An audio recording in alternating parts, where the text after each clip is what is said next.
This is Optimal Living Daily, episode 263, How to Set Goals You Will Actually Achieve, Part 1, by Steve Pavlina of stevepavlina.com. Get ready to maximize your potential with Optimal Living Daily, the podcast that brings you the best in personal development and productivity every day of the week. Your optimal life awaits. Now here's your host, Justin Malik.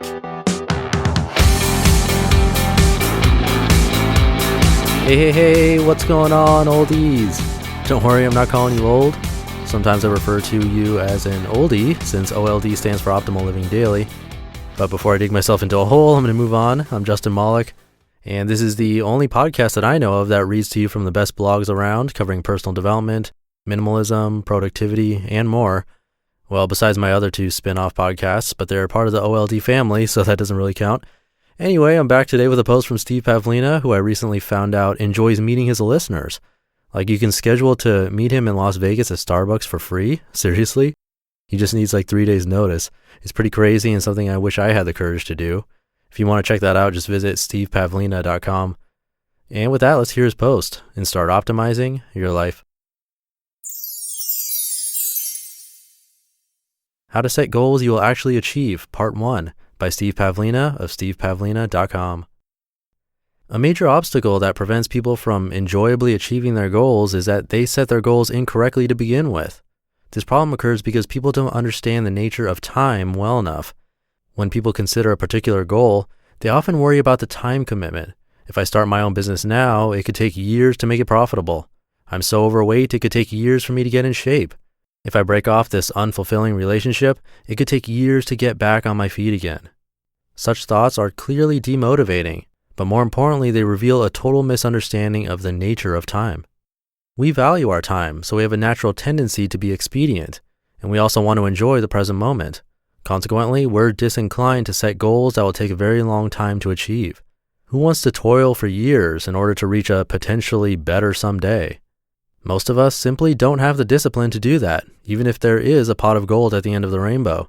Discipline is not the real issue, however. The issue is a misunderstanding of time.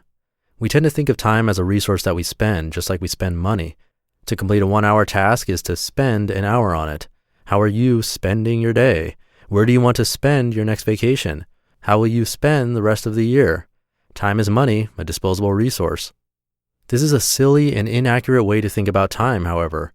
Time is not a resource. You cannot spend time. Time spends itself. You have no choice in the matter. No matter what you do, the time is going to pass anyway. It doesn't matter if you do one thing or another for the next 5 years. Those 5 years will pass no matter what you do.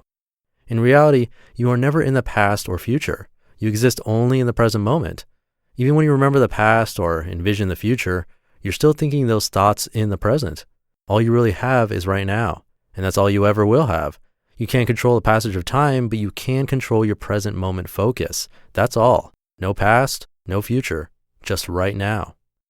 So, if the only thing that exists is the present moment, then what sense does it make to talk about long-term goals? How do you actually achieve something?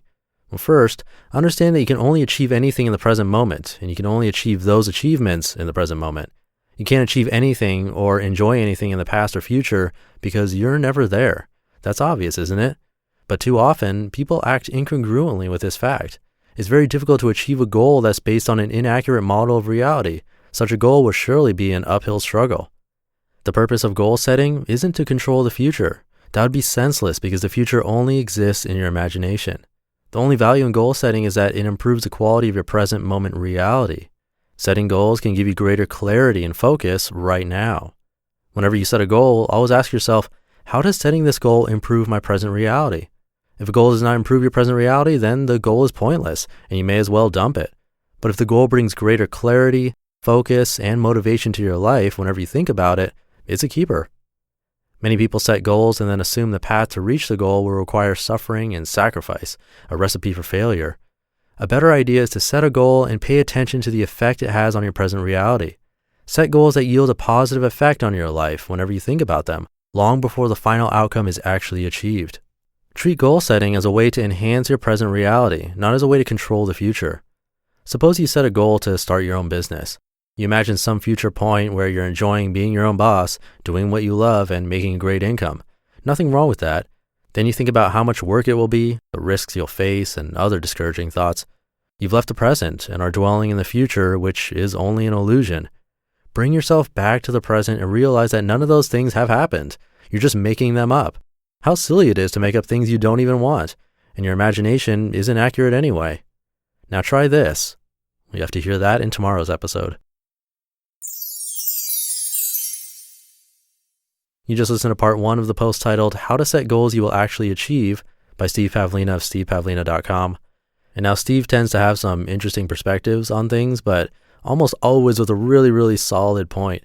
And this is one of those posts that I was questioning as I was reading it, but then I think the end really gets the point across. So if you're not having it so far, I'd recommend try keeping an open mind and hear tomorrow's episode. And I'll probably have a little bit to say about it tomorrow too. And speaking of tomorrow, that's the last day you can enter to be in a raffle that will happen on September 1st. If you want a chance to win a book by The Minimalist from me, come by oldpodcast.com and enter your email address. It's a really nice way to show that you like what you hear at this podcast, and you'll also get some spreadsheets from me to help you optimize your life, plus a video tutorial that I made just for you, and of course you'll be in these raffles too, all for free, and again, just a great way to show your support without contributing financially. If you can't surf the internet right now, you can also text in. Just text the word optimal to the number 44222.